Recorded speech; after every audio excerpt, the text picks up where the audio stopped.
Old School Lane Casual Chats is brought to you by oldschoollane.blogspot.com and is associated with Manic Expression, the Comic Book Cast, the Reopen Nickelodeon Studios in Orlando, Florida Facebook page, and for entertainment's sake. Ladies and gentlemen, boys and girls, children of all ages. I'm as mad as hell, and I'm not gonna take this anymore! I'm gonna show the whole world why I was the unscripted, uncensored, loose cannon of commentary. I'm back, baby. Hello everyone, welcome to a brand new episode of Casual Chats. I am Patricia, and I'm here with a very special guest. He is the host and producer of the Arun Mehta Show. He has done various interviews with all the people involved with Hey Arnold, and he uploads it on his site, and he posts it for all the Hey Arnold fans to see. We have, of course, Arun Mehta. So, Arun, welcome to Casual Chats. Thanks, Patricia. Thanks for having me on the show. So, I need to know, when did you first hear about Hey Arnold? Well, I was a fan right back in the days of satellite television. Now, we're going back to the 1990s, and I know in the United States, cable television and satellite television were starting to be in the embryonic stages. So, you had to have syndication, I believe, across the states in order to have a successful syndicated television show. We came up to the point where European space agency started to launch the Astra satellites, which then, sorry to get a bit technical, I have an IT background, so that's kind of how I roll. But basically, the satellite generation was starting to come up, and Astra satellites were starting to get launched. They were all being controlled out of Luxembourg, and the reason I bring this up is because it changed the dynamics of children's television. Here in the United Kingdom, you would have, before all this started, you would have a choice between children's BBC, which is now known as CBBC and has its own channel, and it was back in the day it was its own segment on for 2 hours on the BBC One television station, and then you had CITV, which was children's independent television, which was broadcast on the syndicated stations all across the UK and in Scotland, and also in Wales as well. And so that was kind of the status quo. I was introduced to Hey Arnold when we first got our first satellite dish, and then Nickelodeon came on, and that was then I was introduced first to Rugrats, and then I was introduced to Hey Arnold, and then Doug. And so back in those days, Hey Arnold, I was a fan of Hey Arnold, but also I was a fan of Doug as well. I was also a fan of Rugrats. I was a fan of Our Real Monsters. So it was kind of that was a golden generation that came in, and Hey Arnold came to my attention when we first got Sky Television, and when the whole generation started to begin back in the 90s. So, what got you captivated to watching Hey Arnold? Well, it was a show that was very different, given the fact that it was kind of our first drama, if you will. So, you had Rugrats, which had its kind of, and also Our Real Monsters, and also Doug, and they had kind of like the ridiculous premises in a way. And the protagonist of the show was kind of the cause of all the things that was going on in this universe. Hey Arnold was different, and as people can hear in my Craig Bartlett interviews, Arnold wasn't really like the main kind of focus of the show. The craziness kind of went around Arnold. Arnold, as Craig has described, is this kind of Buddha character that is kind of the center of kind of the universe, if you will, that is Hey Arnold. And so I found that really interesting. And it wasn't just that as well. It was just the drama that kind of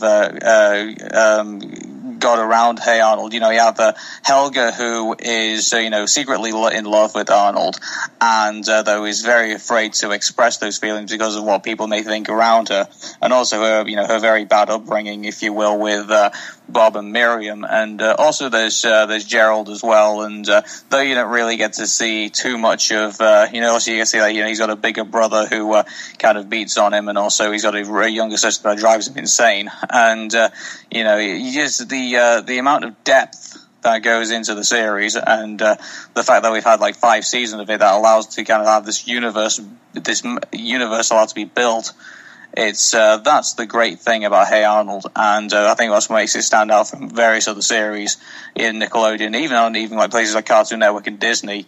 I think Hey Arnold stands out very much so in the minds of a lot of people.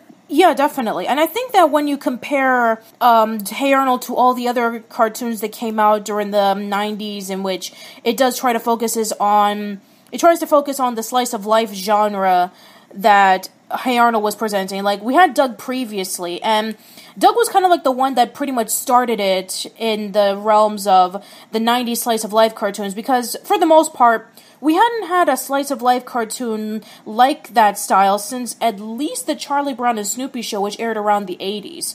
But yeah, around the 80s, there was a lot of action cartoons focusing on toys and dolls and all that stuff, or they were focusing on movie tie-ins or actor tie-ins.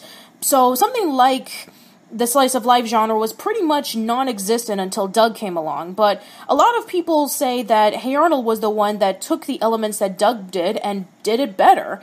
And, you know, then everybody else did their own style to it. Like Recess had a group of kids, and it was focusing on a huge school where they met up with a whole bunch of colorful characters. And Pepper Ann, it focuses on a teenage girl, and she's going through her own personal issues. And Arthur, which was based off of a children's book series about him going through his personal issues alongside with his friends.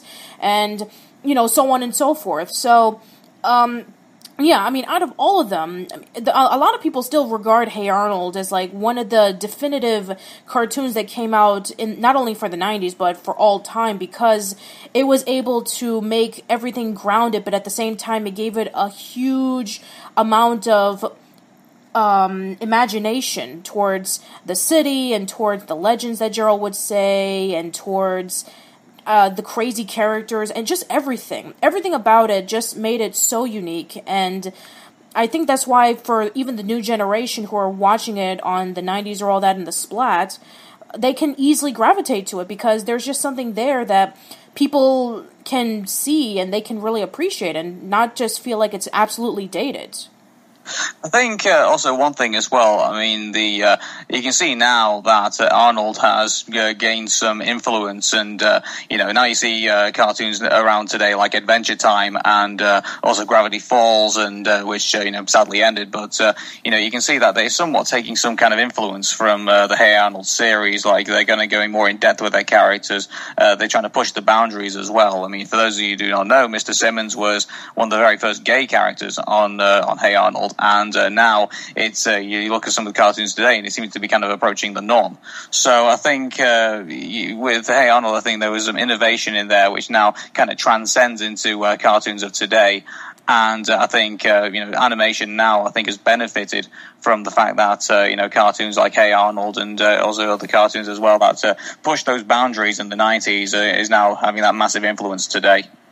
Yeah, definitely, and for a lot of people, they argue about, the slice of life genre is not as prominent as it was back in the 90s, which I guess by a genre standpoint, that's true, but for a lot of things like character development and story structure, I think that a lot of the influences that all these other modern cartoons are taken are basically taken from the cartoons of the past, and especially with Hey Arnold, in which it does feature a lot of characters, especially characters like the adults that are fleshed out just as much as the kids are. And none of the characters, for the most part, are portrayed like really, really dumb. I always feel like in a lot of children's shows, there has to be a really dumb character and a really smart character to balance it out. But with Hey Arnold, it's not just in children's animation. You know, if you look at some of the, Adult Swim right now, you know, Rick and Morty is the only thing that's keeping that thing afloat right now. I mean, I'm sure I'm going to get some angry emails about that, but you look at some of the past things that they've done, that they've tried to do, and Mr. Pickles, the Nut Shack, some of these other, failed projects, if you will, that, have come through in adult animation. And so I think, it's not just restricted to children's animation like Fanboy and Chum Chum, like some of the more lesser cartoons that have come out. I think I think it's something that I think they've gone through a very bad generation of animation at the moment, and I think now this one is trying to make up for it with some more decent animation now. And so I think they've gone for a rough patch, but there's bright days ahead, and I think we still got something to look forward to. Yeah, definitely. I do feel like, in my personal opinion, I felt like that right after Avatar: The Last Airbender, when it came to animation for Nickelodeon, it was pretty either mediocre or downright awful. And I feel that they lost the heart of what they did in previous shows, in which it had a lot of humor, but at the same time it had a lot of heart. And I think nowadays, because a lot of new management has been coming into Nickelodeon and Viacom, they're able to say, you know what, let's see if we can just go back to what made our network so great in the first place, and let's see if we can try to bring it back for a new generation. And I think with shows like there is a danger to that. I think I would say, even though I would say that the 90s all at the Splat and all these cartoons that have come back has been a very positive thing. I think also been a lot of nostalgic reminiscence for for the 20 to 30-year-old demographic. But keep in mind what Craig Bartlett said in some of my interviews, and that is that Nickelodeon's bread and butter has always been 6 to 11-year-olds, and the big thing I think that's going to have to happen is with these cartoons that are all going to come back is it going to target those demographics again alongside the 20 and 30-year-olds that are also going to be watching Nickelodeon again and also going to be streaming them on demand. And I think but mind you, I would always say as well that I think Nickelodeon, I think in that regard, and also other cartoon channels, I think also make that mistake by saying, well, let's restrict ourselves to that demographic and let's just aim for that because that's our main audience, and completely and I'm really glad that Nickelodeon in a way is sort of kind of nodding towards the kind of older generation that used to watch the Nickelodeons back in the 90s. But I think they really need, in my opinion, I think, and also all animation stations and also other, I would say, the kiddie networks, if you will, should at least try and put some blocks forward to kind of capture back their old audience. And because at the end of the day, this is a ratings game. And this is an advertising game. And I think sometimes, even though we look at all our nostalgia and all our cartoon, all our childhood, and everything like that, we have to also keep in mind that this is a business, and the only way we're going to keep these things going is that if the businesses do well. And and I'm not saying that they're not going to fall flat in certain times. Disney's going to be with us for generations to come. I think I highly doubt that is it still Time Warner now that still owns Disney? So not Disney, Cartoon Network. Yes. Time Warner, so that's not going to go away anytime soon. And I'll be damned if Viacom goes into the sunset. So I think as long as the ratings go well, the business is there, and that the audience is kept entertained, I think that's what I would really like to see focused on. And I've always said for a very long time that Nickelodeon's bread and butter back in the 90s with its the original Nicktoons lineup, even with Cartoon Network's cartoons lineup back in the day, I think if they concentrated on those franchises and gave brand loyalty would still come, they should really concentrate on those things. Yeah, definitely. But at the same time, Nickelodeon needed to do a lot of experimentation in order for them to hit that stride that they did back in the 90s. Because back in 1977, when they did Pinwheel, the main focus of Nickelodeon was to do educational programs for kids. And so, because they ran on a very low budget, they had to acquire a lot of their cartoons, like Danger Mouse and Count Duckula, Mysterious Cities of Gold, Spartacus and the Sun Beneath the Sea, Banana Man. Cartoons. I'm sorry? All British cartoons count. Yes, pretty much, yeah. They are all British cartoons. And even for Pinwheel, which is a kids show back in the 70s, sort of like a lower budget version of Sesame Street, they also acquired a lot of British cartoons to run in between the segments. Like, there was Simon and the Land of Chalk Drawings, there was Choppy Choppo, Haddington Tales, it's a whole bunch of them. So, but the point is that for a long time, a lot of their educational programs just didn't stack up to. Hold on. I'm sorry. So, when it came to comparing the educational shows that they were doing compared to like PBS, when they were doing Sesame Street and the Electric Company, a lot of their stuff kind of fell flat. And, you know, they did programs that didn't really resonate with anybody. I mean, they were considered to be the worst network on television. And back in 1983, they were pretty much almost $6 million in debt. So they needed to think, what can we do to rebrand ourselves? And because they thought, you know what, let's focus on the kids and let's create our own original stuff. And they went from being the worst network on television to the #1 kids network in a year, because they posted like Double Dare, they acquired You Can't Do That on Television from Canada, and then they started like slowly creating their own stuff, and then the Nicktoons came along.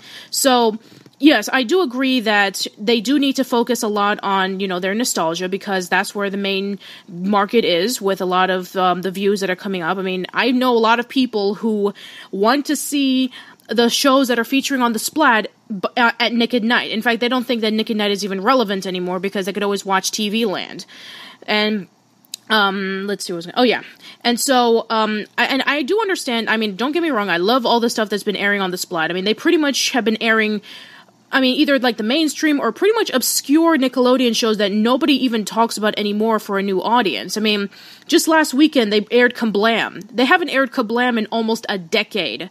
And the reason why was because they couldn't get around the music rights, but I guess they did. And then last year they aired As Told by Ginger, which, you know, I always stated it's the most underrated Nicktoon ever made.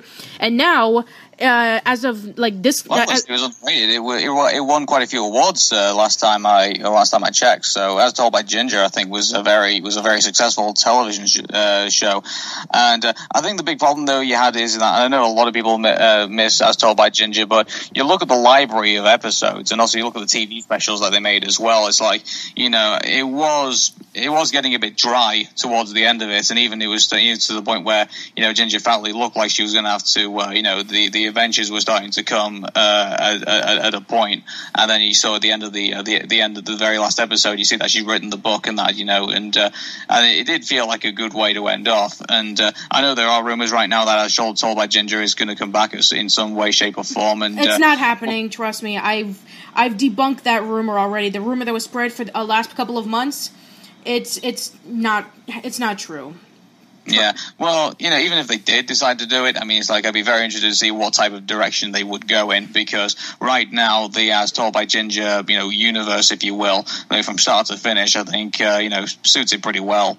And, you know, so I'm very, very surprised that they went in that direction again. I completely doubt it at this point, but anyway.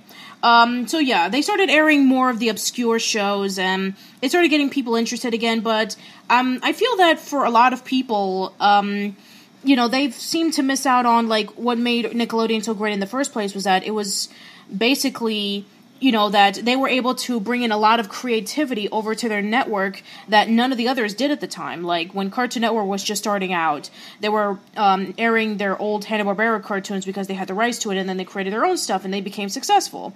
And same thing with the Disney Channel. You know, they had the Mickey Mouse and Donald Duck cartoons, but then they started doing Disney Afternoon and having, like, you know, DuckTales and Tailspin and Darkwing Duck, and they became successful.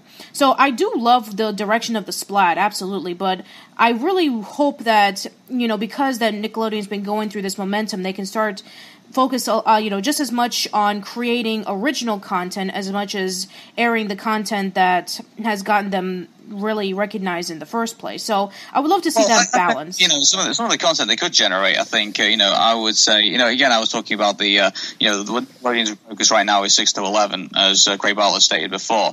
And I always said that, you know, for a long time, I've always thought that was a mistake. You know, let's say, for example, you know, if Craig Bartlett was given the opportunity to bring Hey Arnold back, one of the ideas I thought would probably be very good would be that if you started Hey Arnold with a completely new generation of kids, and you had the kids that we have right now, Arnold, Helga, Phoebe, Gerald, as grown-ups, as parents of these kids. And so you have a new generation of kids that you can introduce to the 6 to 11 demographic, and then you can garnish that with the 20 and 30-year-old demographic and give Arnold, Helga, Gerald, and Phoebe as kind of parents to their kids, and say that and give them something to be entertained with as well, and therefore you create a family product. And I think, you would reach out to a lot more people. Because look at The Simpsons, for example. I mean, it's like, you've got Homer Simpson and Marge Simpson, characters that adults can relate to. And then you've got Bart and Lisa Simpson, which, and Maggie that, kids can relate to. So, that's the reason The Simpsons have been so successful over the last couple of years, because they've had characters that people can relate to. Now, imagine if you could have The Simpsons with, the backing of nostalgia factor as well, where you had, let's say, for example, you had Arnold and, have you seen the fan fiction Life with the Shortmans? I don't know if you've heard of that one. I'm sorry, no. Well, if you look at Life with the Shortmans, that's the one where the fan fiction where Arnold and Helga start a family, and they have 4 kids and things like that, and you can see that you have Arnold and Helga you can root for. Then you have these new characters which kids could possibly relate to as well. And so if you could have that type of scenario on Nickelodeon, I think Nickelodeon could have a good run of a television show. I think they could be laughing as a result, but, I'm not the creator of the show, Craig Bartlett is, so I'll leave him to see what direction he wants to go in, so. Yeah, I mean, at this point, I'm surprised that Nickelodeon hasn't taken the Girl Meets World route, because ever since Girl Meets World came out, it seemed like a lot of shows try to cap in on that popularity. Like, we got Fuller House from it, and they're doing a Gilmore Girls revival, so... Yeah, I mean, there's a lot of possibilities that they can do, not only for, the animated shows like Hey Arnold, but also for the live-action shows. I think it can work out really well, and that's actually a really interesting idea. I never really thought of that, focusing on, the kids as adults, and then focusing on a new generation of kids. That actually sounds pretty interesting. Yeah, a multi-platform show, where give something to the kids and give something to the adults. And then, you got something really good there, which everyone can kind of relate to. Yeah, definitely. All right, let's... okay, so moving on to more Hey Arnold stuff. So, what were your experiences of watching Hey Arnold the movie when you first saw it? You started off with a controversial one. I mean, I've never really was a fan of the original Hey Arnold movie. After hearing about its history, I could probably relate to why. And for those of you who do not know, Hey Arnold the movie was supposed to be Arnold Saves the Neighborhood. It was supposed to be a 3-parter. It was supposed to be episodes 98, 99, and 100, according to Craig. And then when they did that episode, those 3 episodes, they were given over to Nickelodeon executives. Took a look at it and said, we could possibly make a movie out of this. And so obviously that was the direction they decided to go in, and thus that's what brought Hey Arnold the movie. And the big problems that came with that is that you made a movie on what I believe was a $3 million budget, which obviously can't be a good thing. You've then got the problem of that it's got the television feel. You can tell it's a made-for-TV movie, and you're putting it on the big screen. That's not a good sign. And then on top of that, you've got it just had that problem of basically translating to the big screen, and you could tell it was something that you just watch. It's not something you actually pay a ticket for and you'd go and watch it in a theater. It was something you'd sit at home and flip the TV on and probably watch if you've got an hour and a half of TV time that you've got to waste. That's basically what it was. And so, obviously I looked at it and I thought, well, it was, as a Hey Arnold fan, I could see some good points in it, but at the same time, I could tell that, it was just something that wasn't as ambitious as I thought it was going to be. And, I could tell from the get-go, I thought, there's something's up here.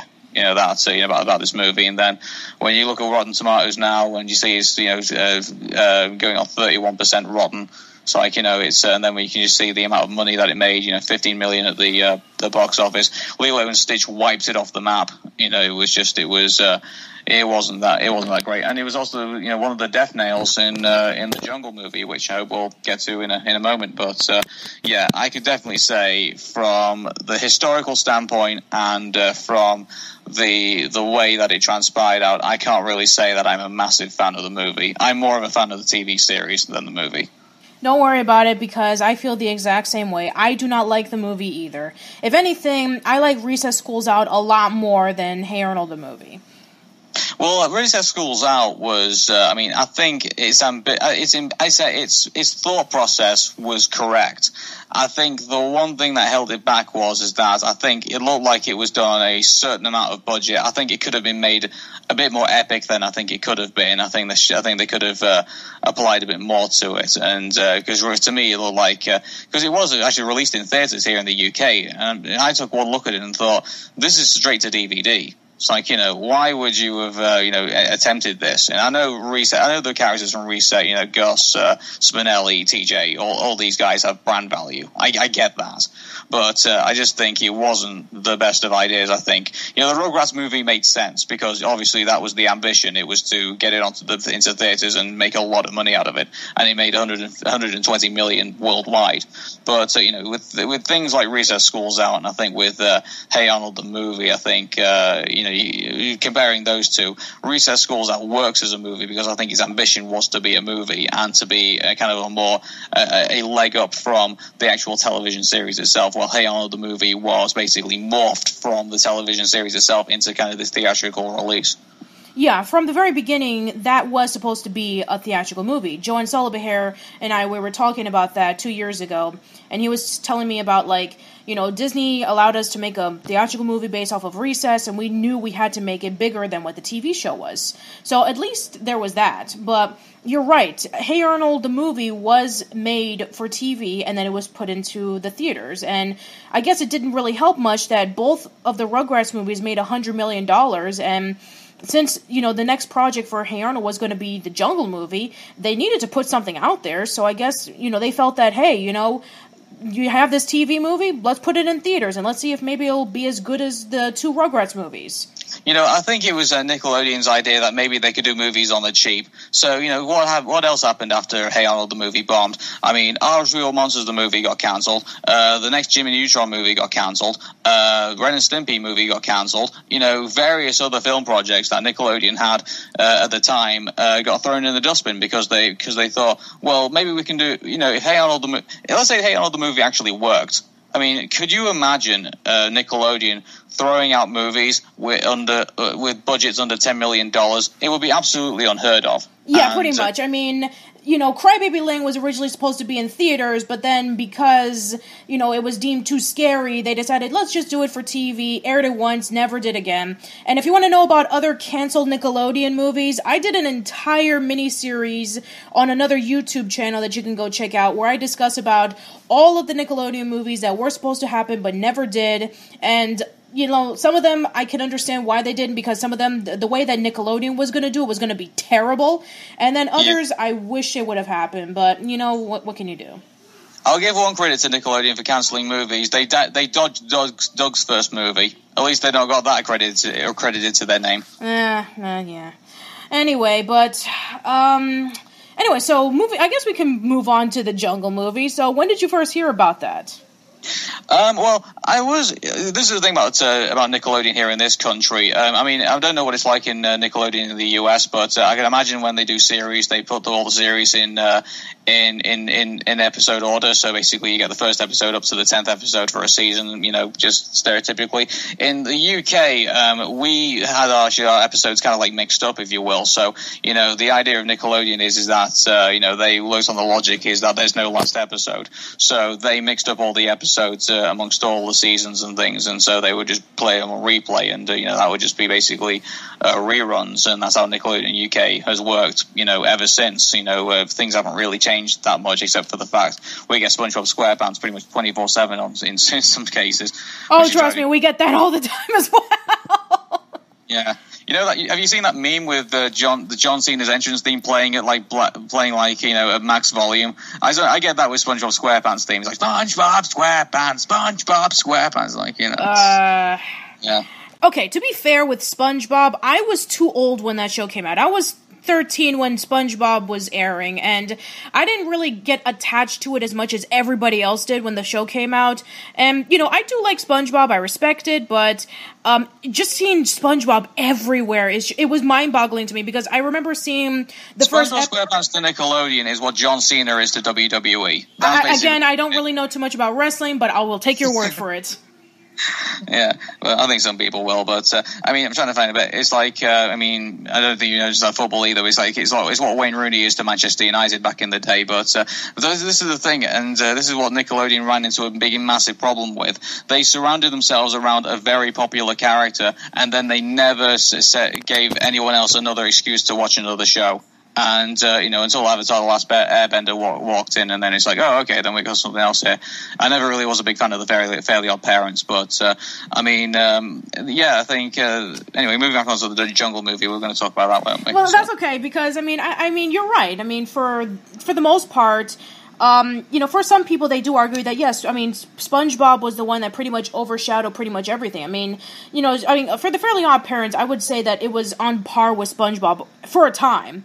And then other shows like Chalk Zone, My Life as a Teenage Robot, pretty much, for a lot of people got pretty overlooked. And then Danny Phantom came along, and that brought in a little bit more action. And then Avatar came along, and it brought in action, comedy, and drama. And then everything else, it didn't really matter, because SpongeBob pretty much took over.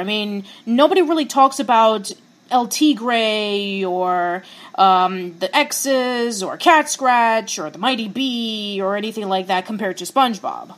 Yeah, it's like actually we missed out Invader Zim. Invader Zim was quite a massive cult following. I think. Oh yeah, definitely. That was like a major show that I watched a lot during high school. This was like during my prime anime phase, and I was friends with a lot of faux punk / goth teens, and they introduced me to Johnny the Homicidal Maniac and Squee for the first time, and this was like, when I was hanging out with the Invader Zim crowd. So yeah, that was a huge show when I was first watching it.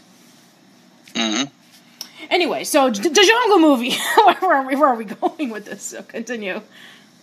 Yeah. So, how I found out about the Jungle movie was that Nickelodeon would always cycle their episodes, and so there was no final episode when I finally grew out of Hey Arnold. It was like, okay, then that was it, really. I thought there was nothing else to Hey Arnold besides that.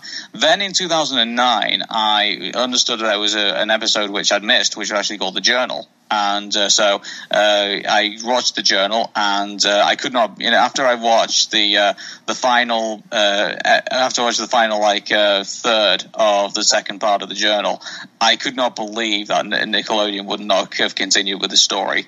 And so I was really surprised at that. And then I discovered the Save the Jungle movie campaign, and that was on Facebook. It was back in 2009, and I would say there was only about 300 people attached to it. And I just thought, it'd just be nice to kind of be nostalgic about it. I learned about this the Jungle movie after I joined about that, all the stuff that was going in towards it, the fact that Steve Vixton had written some of it and Craig Ballard had written up to about the 7th draft, I think it was, and then there was there's going to be all this stuff that was going to be revealed, Arnold's parents, Arnold and Helga's relationship going to a climax, who La Sombra was, finding out who the Green-Eyed People were. There was just so much that, so much questions that were going to be answered in that, and when I heard that it had been cancelled, I was absolutely livid, and so I kind of just joined in, it was kind of like a counselling exercise, if you will. So it was like you get together in a circle, and you kind of talk about what happened back in the day, and how disappointed you are that this has not happened. And then while this was all going on, I got the idea to start doing like a graphic novel so I'm still writing that now at the moment of I thought the last episode, of Arnold would be of him finding his parents, and I came up with like a story of what I think happened in the end, and so I thought that going on the side. Then all of a sudden, obviously the 90s of all that happened, and then this Save the Jungle movie campaign and turned into this kind of global movement of not just people from the United States and the United Kingdom. There was people from Mexico, there was people from Honduras, there was people from Central America, there was people from Russia, there was people from all over the world. All of a sudden, from all the way to Japan, there was just this huge amount of uptake of people, and it got to the point where we were probably boasting about 25,000 people, and it was so insane because I was even measuring how much this campaign was growing. We got bigger than the Principality of Liechtenstein, which is an entire country, and it was so amazing to watch it all kind of grow.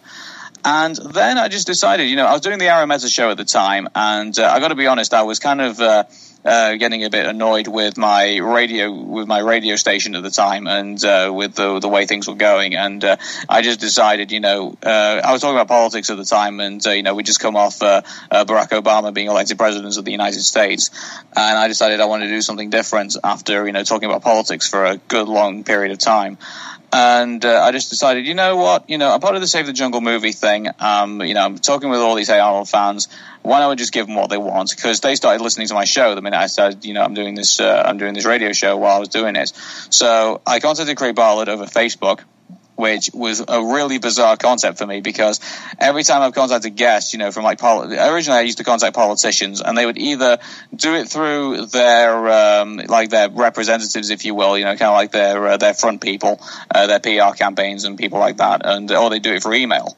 And so for me to invite my childhood hero, pretty much, Craig Bartlett, over Facebook was quite a very strange experience, to say the least. But I said, something. I said, hey, we've heard about this. We've heard about this TV show, Hey Arnold. We've heard about the Jungle movie.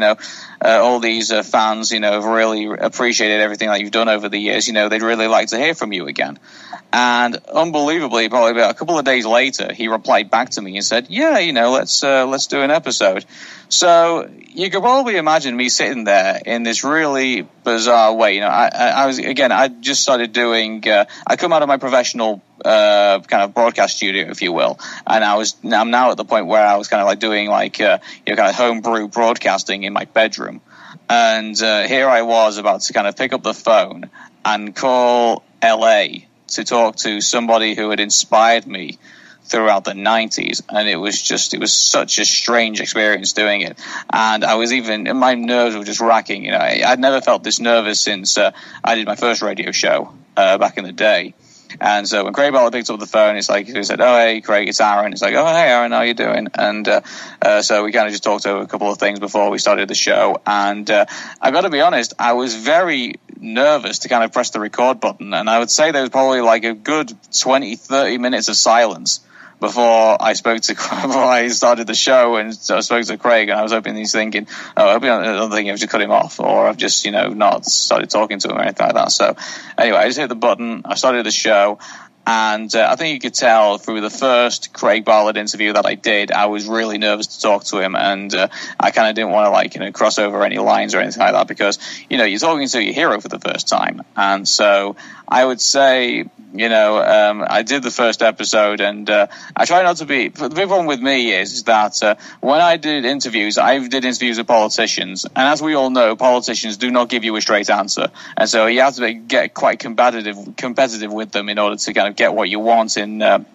And through the first interview that I did, you can tell that I did that, and some fans got really annoyed with me doing that, but.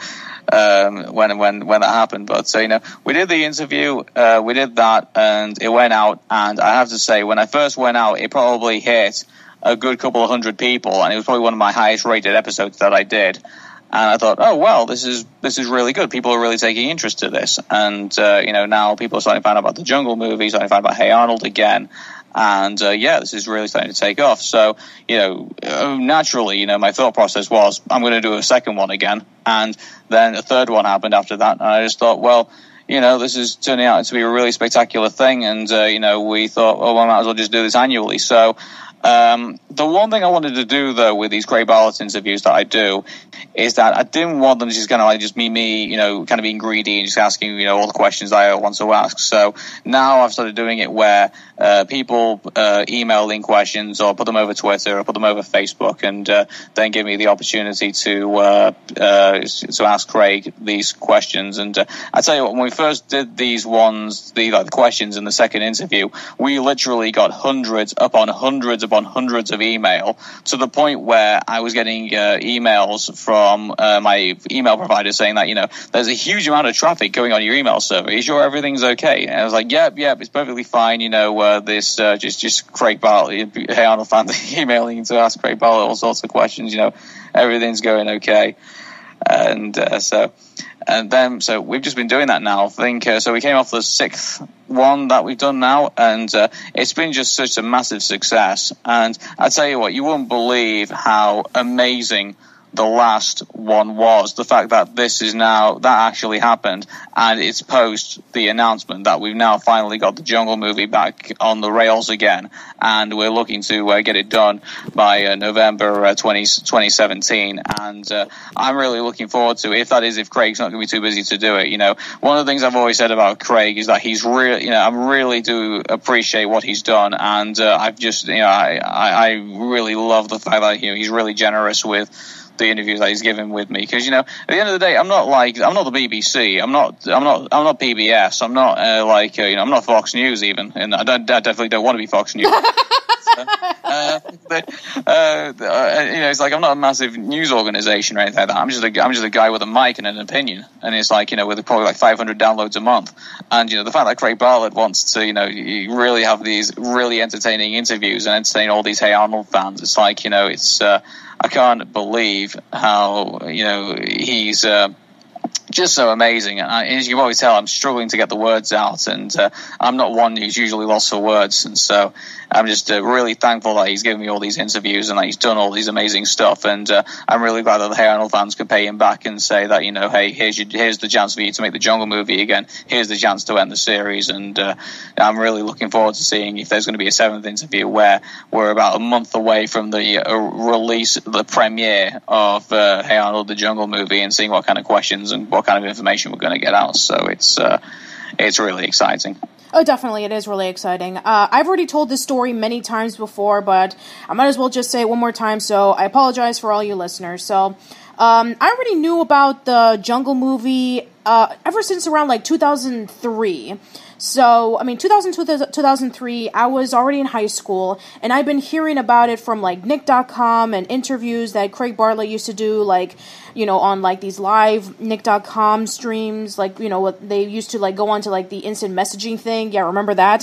Where they used to, Craig would just, type in the answer whenever the kids would post in, all the questions about, where did this character influence came from, what was your favorite episode, blah, blah, blah, all that stuff. So I did hear about that, and every single day I would go into Nick.com to see if there was any new information about the Jungle movie, and if maybe Nickelodeon would change their mind to see if they can release it, and they never did, and I was devastated. So when I was 17 years old, I wrote a letter to Craig Bartlett saying, Dear Craig Bartlett, my name is Patricia. I've always been a huge fan of your show for many years. I'm hoping that maybe someday you'll get to do the Jungle movie. And then I sent it to him, waited a couple of months. He gave me a picture of Arnold and Helga that he drew. Unfortunately, I lost it because I moved so many times over the past decade at that time. And then, around 2013, I finally got a hold of Craig Bartlett after trying to get a hold of him for about a year. And Kevin, who's my cohort and the co-founder of Old School Lane, we talked to Craig, and he was taking time off of doing, I believe at the time it would have been Dinosaur Train. So he took an hour of his time to talk to us, and it was so amazing. And then I mentioned that letter, and he was, really appreciative of it. And I guess he must have remembered because, he laughed at it and he's like, it's a small world, so it's kind of crazy. But yeah, I mean, I've been waiting for the Jungle movie for a very long time. I remember, I was one of those people who was so excited about it, and then, like a lot of other people, I also gave up hope. And then when the 90s or all that started coming out, everybody was talking about Hey Arnold again, and that was when you were saying before, the Save the Jungle movie group started, and Operation Ruth or something like that. There was Operation Ruthless. There was also Operation Ruthless. Thank you. There was Save the Jungle Movie UK, which I was acting president of from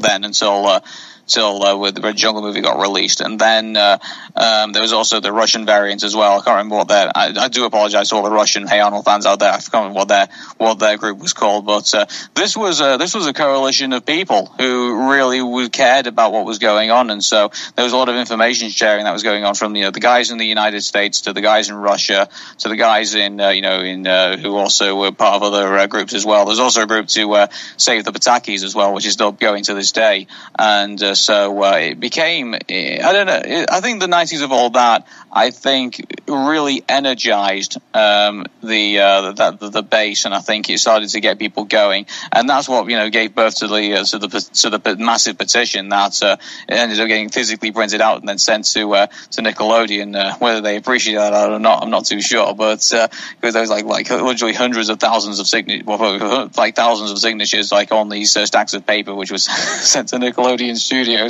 So I was tempted myself to send a giant stack of paper myself to Nickelodeon Studios in the UK, but obviously that didn't come to pass. But the fact that came around, and the fact that everyone was just so energized, it was such an amazing time. And even if we didn't get the Jungle movie, I would always look back at those times and think, yeah, that was amazing. And look at all the amazing people I got to meet. Look at all the amazing shows we got to do.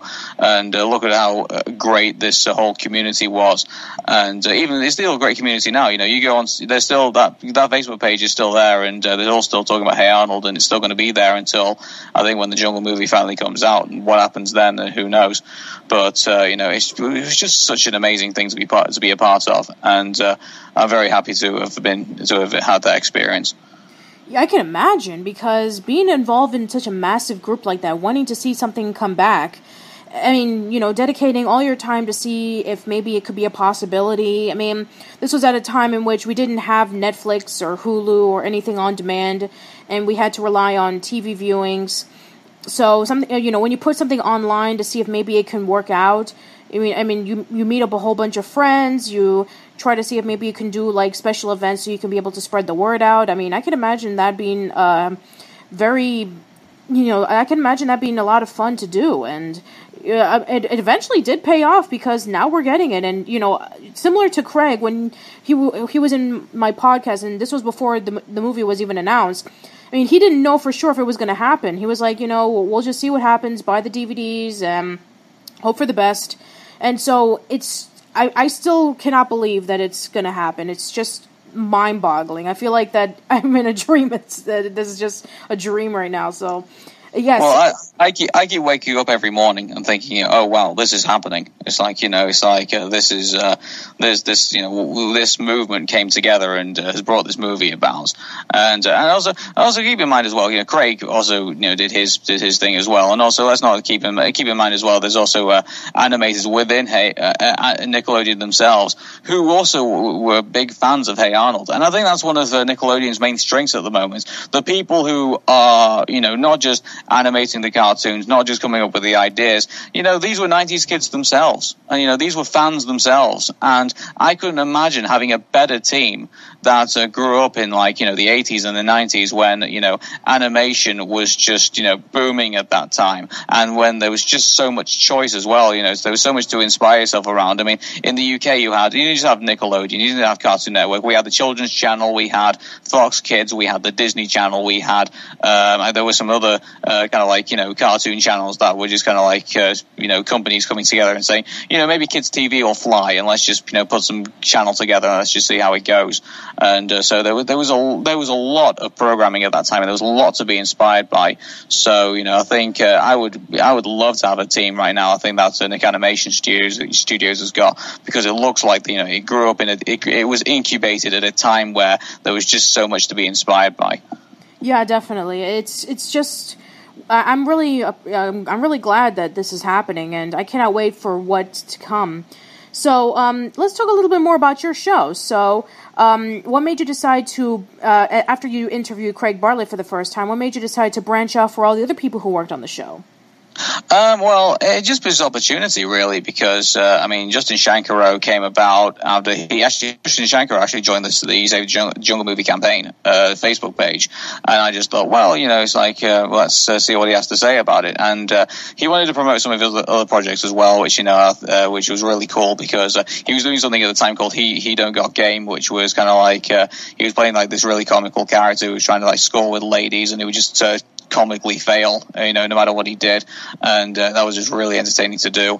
And then Annie McCaffey came about, and there actually, surprisingly enough, there was actually not just Hey Arnold interest to do Annie McCaffey, but there was also she also played Ada Wong in the video game Mass Effect, and also on top of that, she was part of that infamous Tom and Jerry the movie as well. So I think I couldn't get away without asking her about a time of being in that. And actually, she also Annie McCaffey actually dispelled one of the rumors that Joe Barbera didn't really have that much influence on the movie. Apparently, according to her, he did.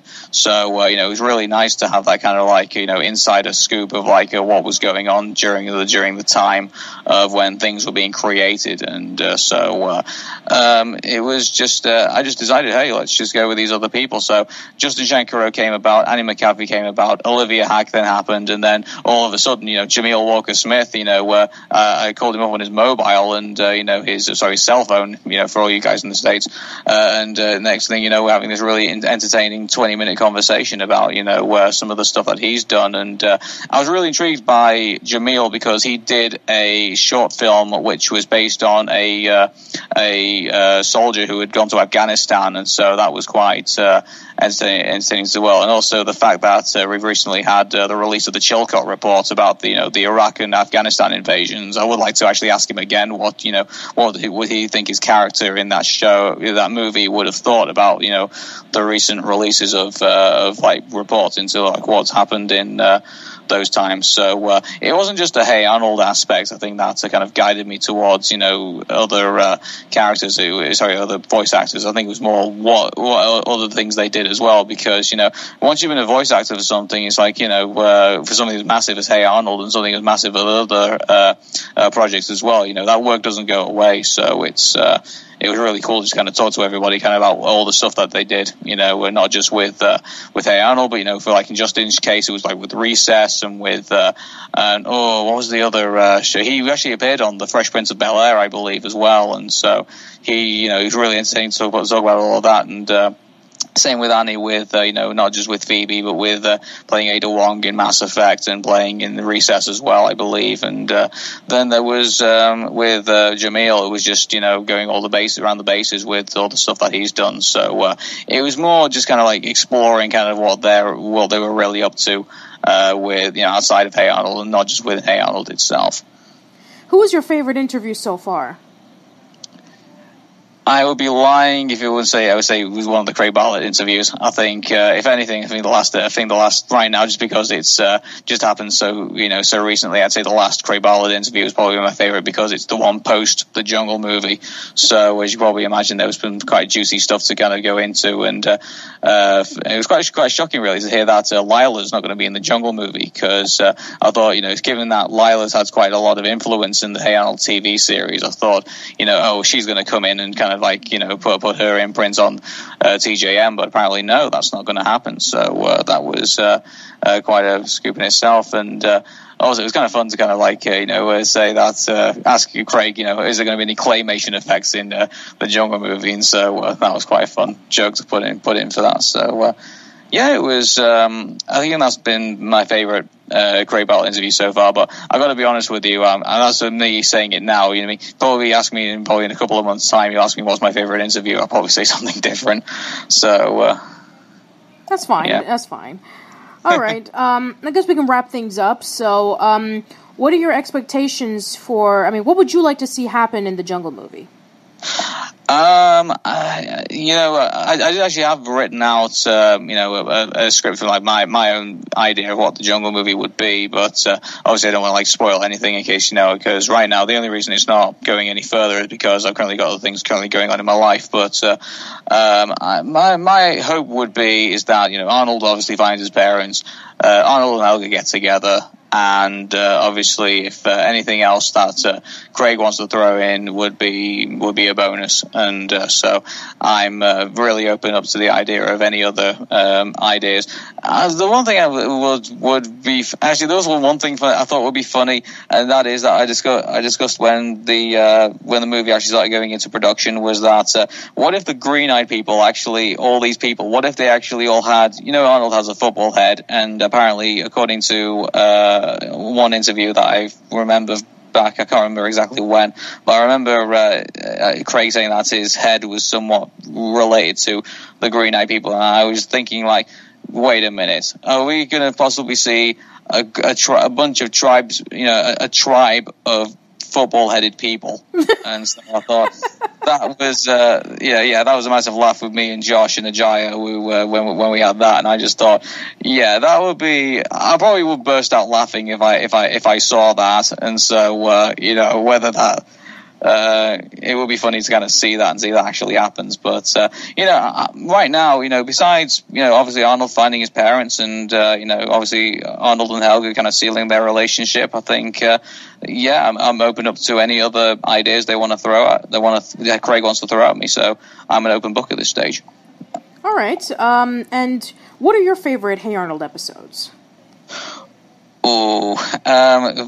I would say probably, funny enough, I probably would say The Journal, because that was what inspired me to kind of start writing about Hey Arnold and by what I thought had happened after that. So that's kind of one of my favorite episodes because it kind of inspired me to kind of go further with the Saving the Jungle movie and going with Craig Bartlett's interviews. And so that was kind of an inspirational kind of like episode itself. And I think I would say Helga's show is one of my favorite ones because Helga doing stand-up is probably the best thing I could possibly think of watching. I tell you what, if Craig Bartlett did a whole hour of Helga Pataki just doing stand-up, let's say for example, like, she does, I don't know, kind of like Chris Brown kind of comedy, obviously, like, just doing like whole stand-up routine for like an hour or so, and I would sit there and watch it, and I always love the idea of Helga just kind of like just making jokes about current events, and also talking about just growing up with like just being in a family and or going out with Arnold, all the jokes that you could make about that. I just thought it would be absolutely hilarious to kind of see like an adult Helga come up on stage, and just making an entire group of people laugh for like an hour and a half. If that existed as a comedy DVD, I'd buy it in a heartbeat. I really would. Now, what would you like to see Craig Bartlett do next after the Jungle movie? Would you like him to see, what we were discussing earlier about the continuation of Hey Arnold? Because there's been rumors that Craig Bartlett was saying about, like, he wants to do one about, like, Arnold going to, like, 5th grade or something like that. Do you want to see that, or do you want to see Skyrat? Oh, I mean, but my bias is going to show here. I would say probably do more Hey Arnold, but obviously I just love the Hey Arnold series, and I think it should be exposed to as many people as possible. So I would say if the Hey Arnold, if the Jungle movie becomes a massive success, I think that would be nuts to say, okay, we're going to do a season of Skyrat. I think my direction would be do another season of Hey Arnold and capitalize on the popularity, because who knows if that season then itself becomes successful, the Patakis could end up being discussed again, and people, there's still a massive fan base to see give Helga her own show, give her own spin-off show, because there still is that cry out for that. And I think I hope he just does more Hey Arnold stuff. And who knows, maybe Skyrat could still be a thing. Maybe that could be another side project, because right now, if for those of you who do not know, Craig Bell's not just doing the Jungle movie, he's doing Ready, Jet, Go also for PBS. He's working on another season. And because he was calling me from the studios Ready, Jet, Go, the last interview that we did. So who knows, maybe not only could he possibly do stuff for another season of Hey Arnold, maybe he could also get Skyrat off the ground as well. And who knows, we might have two really cool Nickelodeon shows going by side, and being interviewed by my favorite executive producer, Craig Ballard. All right, and one final question. How do you see the legacy of Hey Arnold, both for the people who grew up with it and for the new generation?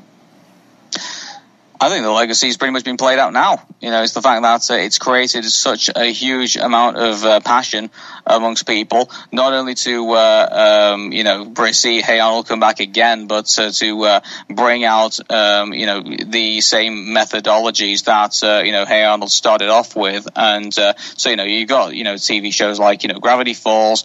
You got dare I say, I wouldn't say Avatar. I think was The Last Airbender was influenced by Hey Arnold. I think it was. I think it allowed it to kind of push the boundaries a bit further, I think, and because Hey Arnold at times could be a very dark and very bleak show, and I think that's gave the green light for other creators to kind of make their shows a bit more dark, a bit more grungy, and I think I think its legacy plays out right now in all the and also on top of that, all the characters that are being fleshed out, and they're not just kind of cardboard, silly wacky characters anymore. That you can see that they you look at Steven Universe, you look at Adventure Time, you look at Gravity Falls, you look at Rick and Morty, you look at these other cartoon shows. Animation isn't just chewing gum for the eyes anymore. It is a series, and obviously I know there's been anime for years, but anime is kind of like its own world. I'm talking about the world of animation right now that exists within Cartoon Network, Nickelodeon, Disney Channel, and all these other channels as well. These guys now are taking these things very seriously, and I think in some ways they are, in some ways they're not. But I think there's now a stronger future for animation now with the legacy of Hey Arnold carrying on into this generation. Well said. Well said. All right, I think that's it for this episode. Arun, please promote your stuff. You can listen to the Arun Mehta Show on arunmehta.co.uk/live. It's the live stream. It goes on every 2 hours. You can also find me on Twitter, which is twitter.com/Arun Mehta Show. Also, you can find me on facebook.com/Arun Mehta Show. If you follow me on Twitter, you'll get my opinions that I can fit within 140 characters. And if you go on the Facebook page, I'm actually currently posting all the stuff that's currently coming out about Donald Trump and all his scandals at the moment. And also, there's actually a really important article that I've just posted up about Amy Goodman from Democracy Now! She's currently facing a legal battle with the police at the moment in North Dakota. So I was hoping we can get some about that, because I think that's going to be a really important topic for the next couple of weeks, maybe even a couple of months. So also on top of that as well, I know a lot of people always tune into BBC and CNN and things like that. Please do support independent media on the internet. I mean, there's people out there who are doing massive amounts of independent work. Even podcasts like this, Old School Lane, the Arun Mehta Show, Secular Talk with Cal Karunski. There's various independent media out there that and there's a lot of hard work currently going into it to give you not just news, but just entertainment and just to make you laugh, things like that. So give us all a chance, and turn the TV off once in a while. Turn on your web browser and see what you can find. Absolutely. So Arun, thank you so much for taking your time. I really do appreciate it. Thanks, Patricia. And let us know in the comments below about your memories with Hey Arnold. Please let us know about what your favorite episode of the Arun Mehta Show is. I'd really like to know. That's it for this episode. Hope to see you around soon, and thanks for listening.